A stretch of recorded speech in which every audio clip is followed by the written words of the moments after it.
everyone. I am Gavneet Kaur Pruthi, practicing clinical and child psychologist in New Delhi. Today, I'm going to teach you about what are the characteristics of a good counselor. As we know that every school has a counselor, but there should be some very important characteristics in the counselor so that they can flourish and they can help the students in a very appropriate and right manner. So let us, without wasting any time, let us see what are the characteristics of a good counselor. Number first and the most important characteristics of a good counselor is that acceptance. The counselor should be the most important characteristic of a successful counselor is that he or she should accept each student as a person of worth. Whatever the students, whatever type of student comes to the counselor, he should accept his or her worth. Whatever flaws the student has, he should accept his or her worth, and each person has some of the worth, so he should accept the students. The second is that there should be the relationship of trust between the counselor and the student. We know that every relationship is built upon trust, and therefore the counselor and the student relationship also be built upon this basis of trust. The counselor should not disclose about the problems of the students to the principal or his peers, his parents. If the student doesn't want his friends, etc., he should not disclose all these problems, and a counselor should tell the students, and counselor should inform the students, explain the student about this concept of confidentiality, and build a relationship of trust between the student and the counselor. The third is the counselor should listen with understanding. We know that when the students come with the problems with the counselor, the counselor listens, but listening should be very attentively to the problems of the students, so that the counselee or the students understands that the counselor is listening to his or her problems very appropriately and attentively and will do something about it. The fourth is the counselor should maintain an effective communication relationship with the student. Apart from listening, maintaining an effective communication with the student is also very important. The counselor should not only listen attentively, but the counselor should also help the student engage in the talk with the counselor, so that the students can more easily come up with the problems, easily discusses our problems in details.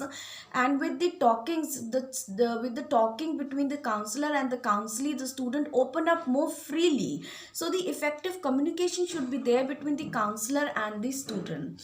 The fifth one is that there should be mutual respect and cooperation. When the student comes with the problems to the counselor must respect to about the problems of the students. And by respect, I also mean that the counselor knows the names of the student, the counselor knows the problems of the student, the counselor tries to ask the student that whether he or she has been able to uh, partially improve in his or her problem or not. So this is all points comes under the respect which the counselor is giving to the student, by attentively listening, by smiling at the student, by helping the student, by remembering the name of the student. So every relationship is built upon mutual respect and trust. So in this also, the counselor and the student should have the mutual respect and cooperation between them. Then only the counseling relationship can further flourish.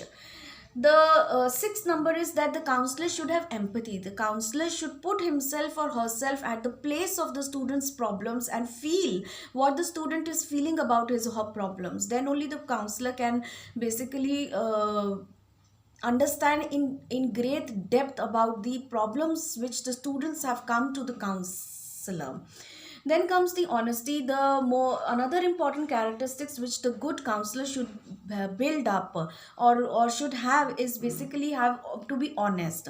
Every student come to the counselor have some of the flaws, so the counselor should be very honest about the strength and the weaknesses of the students. And if there are some weaknesses, like for example, if the student is not able to study properly, is weak in academics, the counselor should accept the flaws and also tells the student student about these flaws or the weaknesses about the student, and support the student and encourage the student to accept the flaws in him, in his or her his or herself.